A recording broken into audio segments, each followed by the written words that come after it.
Hello everyone, কেমন আছো সবাই? আশা করছি তোমরা সবাই খুব ভালো আছো, আর আমিও তোমাদের আশীর্বাদে খুব ভালো আছি। তো আজকের রেসিপি হলো ঝরঝরে বাসন্তী পোলাও। তো দেখতে থাকো আমি রেসিপিটা কী করে তৈরি করছি।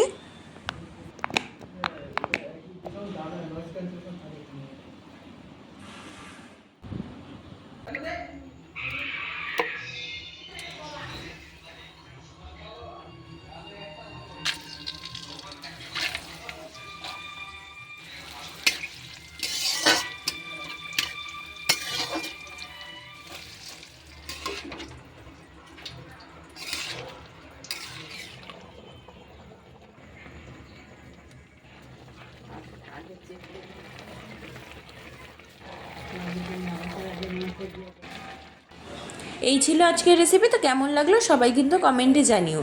আজ এইটুকুই, দেখা হচ্ছে নেক্সট কোনো ভিডিওতে। ততক্ষণ সবাই সুস্থ থেকো, ভালো থেকো, আর ফলো দিয়ে পাশে থেকো। টাটা।